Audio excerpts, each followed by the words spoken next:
Hi everyone, Peter Liciaga here, and good morning. I thought I'd come on and just share a couple of things, my thoughts on this idea of what a teacher can do, or what someone can do in school when it comes to breaking up fights in school. Now, this came to my attention because yesterday at Donato Karate Center where I teach, I had one of the parents who's a teacher came up to me and shared with me what had happened in the school that they teach at yesterday. And there was a fight between two students, and they went toward the students, but they didn't want to engage in the students. And then another teacher engaged in the students and tried to break them apart, and that teacher ended up getting elbowed and ended up getting injured. And so the confrontation escalated a little bit. And so the teacher was just sharing, our parent was just sharing this with me, and I started thinking about my experience over the last couple of decades, working with teachers, working in schools, working with students, and going into schools and speaking in schools. And I've spoken in transitional high schools and also regular schools, middle schools, and all ages. And I've spoken to hundreds of kids, thousands of kids, over the decades. And I have some thoughts on this. I've had some training in this and worked with a lot of great law enforcement and martial artists that have great experience and decades of experience. And so I went ahead and did some more research and just reviewed some of my thoughts so that I could come up and give you guys some ideas of that might be helpful. Now, if you're a teacher out there, I really encourage you to share your thoughts on this. What is your training when it comes to a situation in a school where two students are fighting? Now, of course, in kindergarten, third grade, fourth grade, there's some, we have some control there as far as us engaging as adults. But when you get to the kids that are 12, 13, 14 and older, especially high school, when these kids get into fights, what do you do? So I want to share some insight in that. And but before I do, the number one thing, this is what I tell all our students at Donato Karate Center, and of course, if you want to get a hold of me, I have my number right here, 856-278-5282. Text me. You can call me, but you'll get a machine. Text me. It comes right to my smartphone, and that's the best way for me to manage my calls.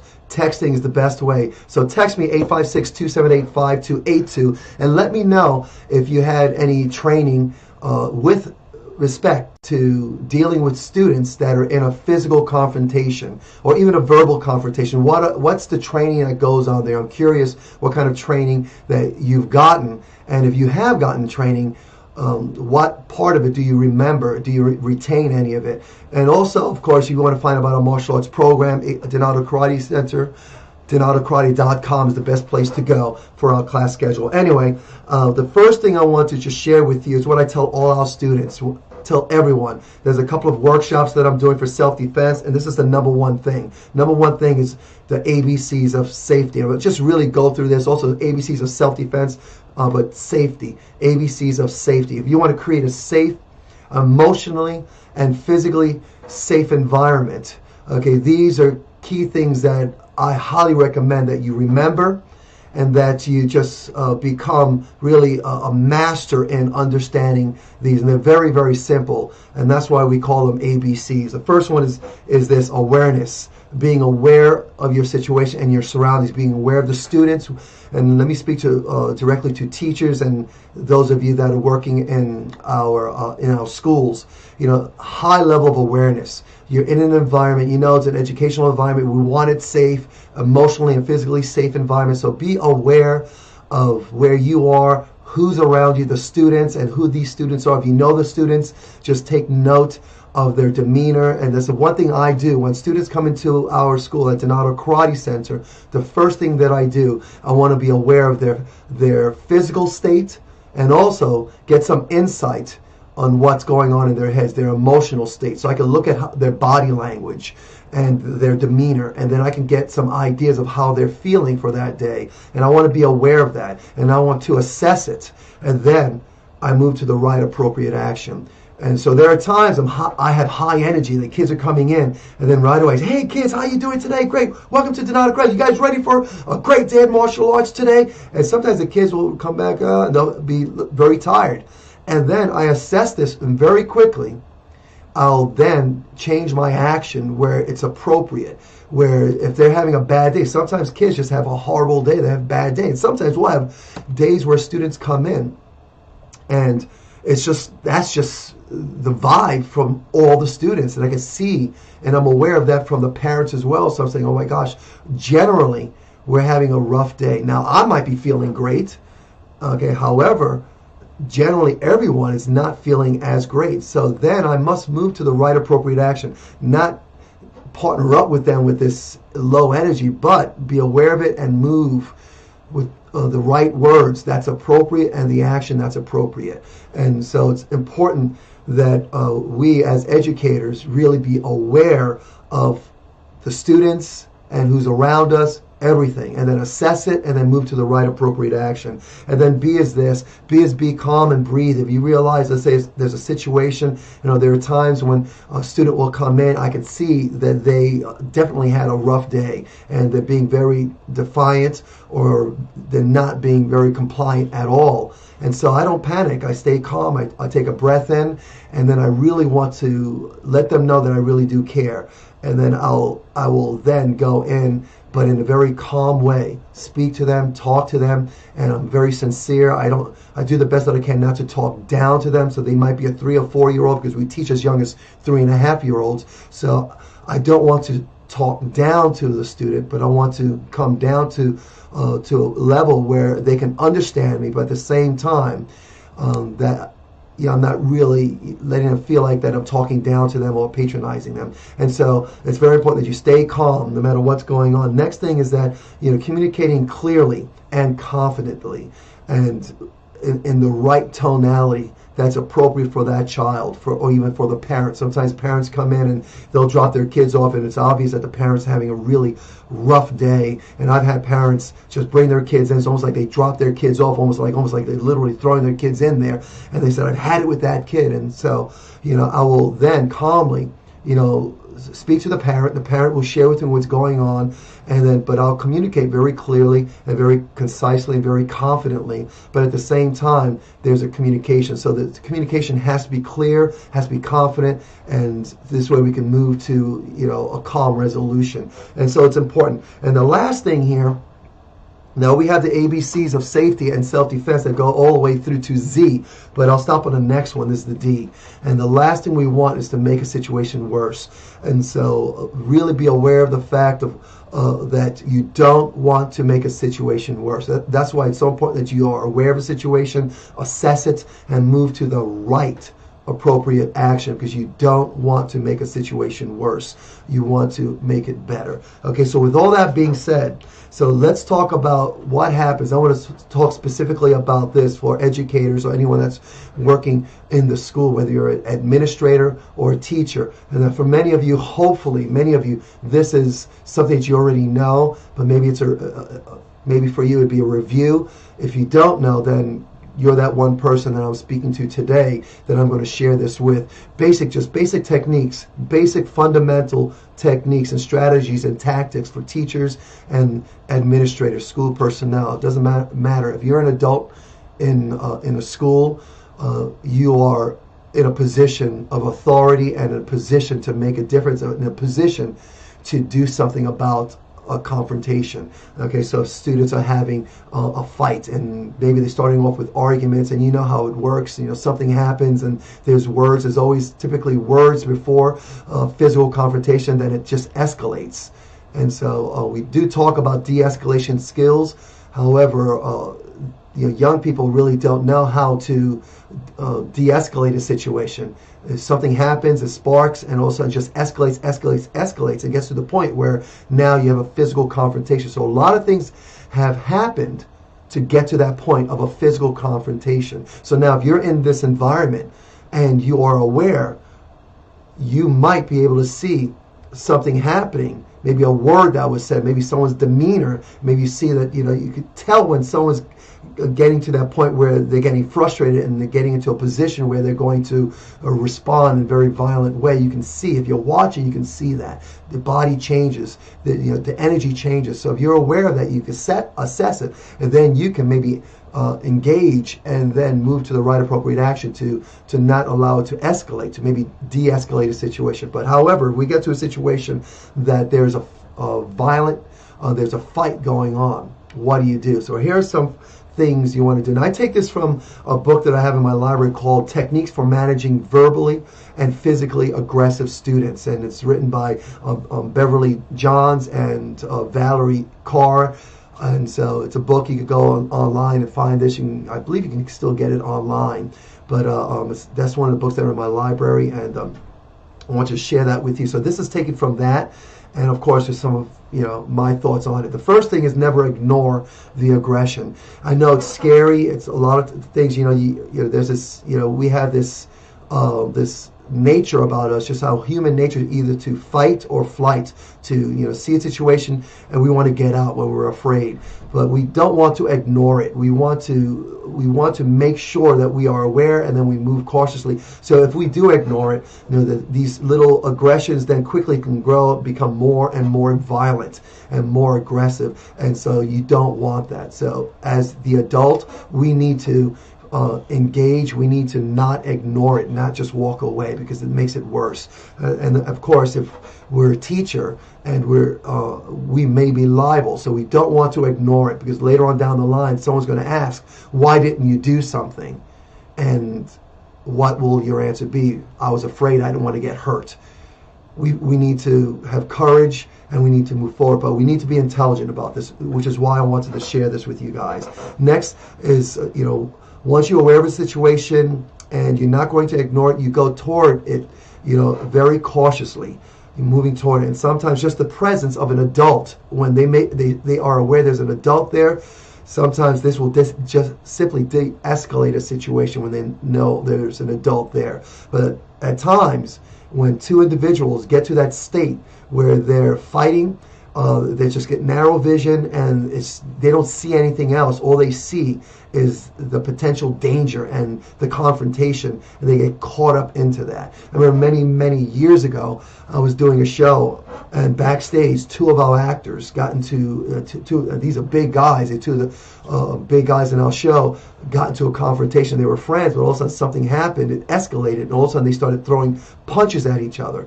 And so I went toward it because, I'm a martial artist, and I'm confident that I can deal with a physical confrontation. So I was very smart. I went toward the scene, and I right away started, making my presence known, but I had to use my voice in a very confident and clear, concise way. And this helped them. It almost triggered them. I went in there, and this almost triggered their awareness. They stopped what they were focused on as far as the violence and getting at each other, and they realized the reality of what was going on, and that basically neutralized it and de-escalated the situation. So sometimes going toward where the violence, where the confrontation is happening, and people seeing that you're there as an adult will potentially de-escalate a situation. Okay, now once you're there, if it's not happening, you see that that it's still escalating, it's still fighting, you have to review the situation, you have to look around, you have to make sure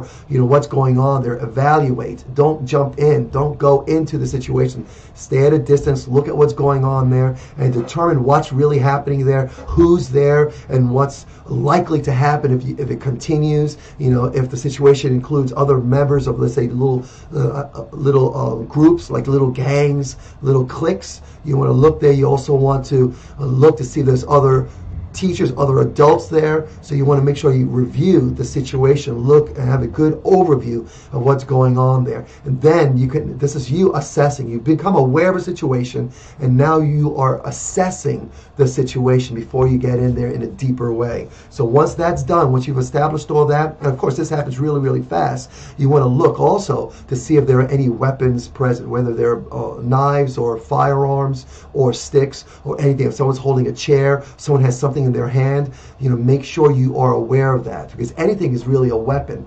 Okay, so it doesn't have to be a knife or a gun. It could be a stick or ruler. It could be a book. Okay, it could be a chair.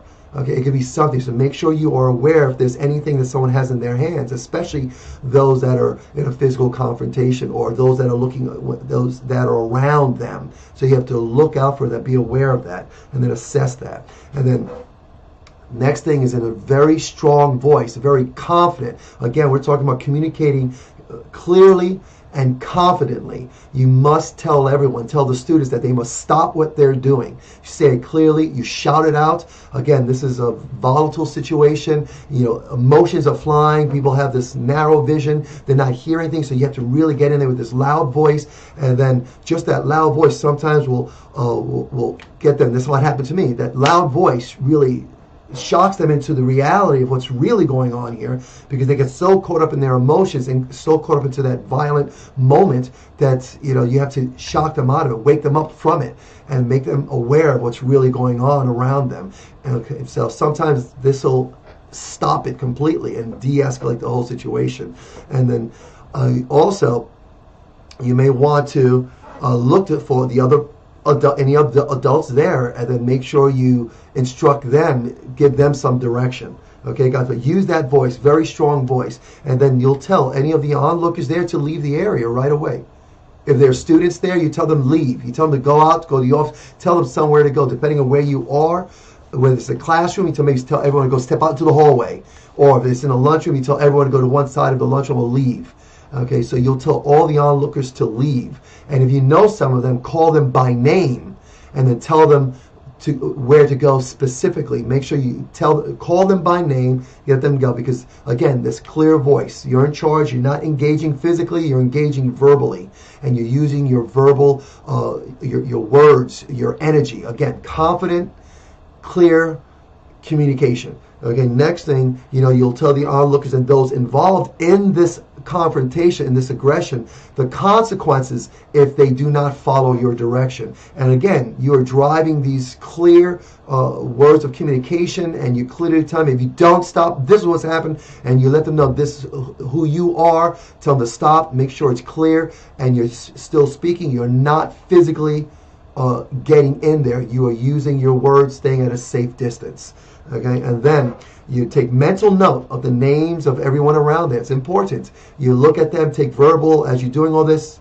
Be aware of everyone that's around you, and make sure that if you know their name, call them by name. Okay, never, ever, ever, ever get between the students that are fighting. Now, some research will tell you and teach you some strategies and tactics to separate the kids. I saw a couple of videos before I went on here. I wanted to see what YouTube had up there, and they had a couple of videos of teachers. Actually, there were two kids, looked like high school kids, in this one video that I saw, big guys, and they were punching, and one had the other one on the floor, and they was punching, and then a teacher, a male teacher, he looked like maybe he was in his 30s, a young guy, and went behind the one that was pounding the other one, and he put a rear naked choke on him and pulled him off and stepped on the other kid that was on the ground and separated them. And then he was yelling out, I'll put you to sleep, I'll put you to sleep. And now he went in there. Now I would choose not to do something like that, because then he opens up. I know many years ago, I guess about 19 years ago, probably about 18 years ago, not so many years ago, I had a friend of mine who worked in a school in Camden, and he was an assistant principal of the school, and there was a confrontation between two students. One student was a known quote-unquote bully, very violent student, and I think it was in high school, and it was like a 10th grader or 11th grader, and he was known to be someone who was very violent, and he was picking on another student, and it started to escalate, and the assistant principal engaged the students. The student that was very violent turned on the teacher, started yelling at the teacher, and the teacher took his hand and put it right up to the student's throat and slammed him against the wall and started, reprimanding him. So that student then went to his parents, and long story short, that teacher was sued, lost his job, lost his license, simply because he interacted physically, but he put his hand on the student's throat. And I remember when I heard about this, I was saying, well, gosh, I said, what was your training in this? He said, well, I don't get any training. I don't know what to do. This kid is violent, and he's coming at me. I didn't know what to do. And so, It's important that if you're not highly trained martial artists and have training, consistent training in physical confrontation, and you are doing it on a regular basis, like law enforcement, like military, or martial arts like me, I train every single day. Do not engage in a physical confrontation if possible. If possible, of course, if there's someone's life on the line, do whatever it takes to save a life, to save your life. However, do not engage simply because you're not trained. You're not trained. So never get between students who are fighting, because somebody will get hurt. You don't know how to do it, and you don't have the confidence. You're not trained to do it. Don't do it. So stay away from them and use your words and solicit the help of people around you. But don't get between two students, especially the big guys. Because like yesterday, one teacher decided to get between them. They end up getting elbowed and they end up getting hurt, and it got worse. It escalated to where it was now worse. Okay, guys, next thing is if the situation is in a physical confrontation, again, you just tell them to stop. Use your words, and words, get in there, make it clear, and it'll dissipate. Okay, but make sure you make your presence known using your words. It will de-escalate. Trust me, it will. And of course, no weapons. If you see there's weapons, of course, go to another adult, someone else, tell them to dial 911, call emergency, get to security, dial 911. Everyone has smartphones. You have them do it. You point to someone and say dial 911, and then you make that happen. Clear the room out, and if there's weapons. But other than that, if there's no weapons, it'll dissipate. Okay, somebody might have some bruises, and don't get involved physically. Use your words and do your best to de-escalate the situation with your words. And of course, after the incident, you'll document everything that happened. You tell the story as best as possible. Then you share that, of course, with those other administrators, everyone else that you're required to tell. Also, you support the person that's the victim in any way you can. Get them the help that they may need. May have to see the nurse. Maybe something's, maybe they got a busted lip, busted eye. The jaws may be messed up, or an arm of injury. Make sure you minister to them, take care of them, and always be mindful of how you can de-escalate the situation. So I just thought I'd share that with you. My concern is that it's always my concern, anyone that's in any environment where there are other people, there's always going to be a situation where somebody gets into an argument. You'll see that in the supermarkets. You'll see that when people are driving. It happens in schools. It happens amongst students. It happens amongst teachers. Wherever there are two or more people in a setting, there's the potential of disagreement that can escalate to something worse. So you need to be highly aware of the situation, and you need to be trained in some sort or another. Train yourself. Even listening to something like this gives you some ideas. You might have some ideas. If you're a teacher, share your ideas. What is your training? And continue your training. Of course, martial arts is great. This is what I teach. But it's not so much about the kicks and the punches. It's more about your ability to think in very bad situations. And that's what I train myself for. I want to be very comfortable in very uncomfortable situations. In a bad situation, I want to be able to think. I want to be able to be aware of a situation, assess a situation, and move to the right appropriate action. Not panic, but stay calm, breathing, keeping myself calm, and then communicating clearly and concisely and confidently, and never ever thinking to make a situation worse. I need to make it better. So de-escalating a situation so that it doesn't escalate. That is my role. That is my goal. And I want to train myself for that. So I hope this is helpful, guys. I appreciate you guys for spending this time.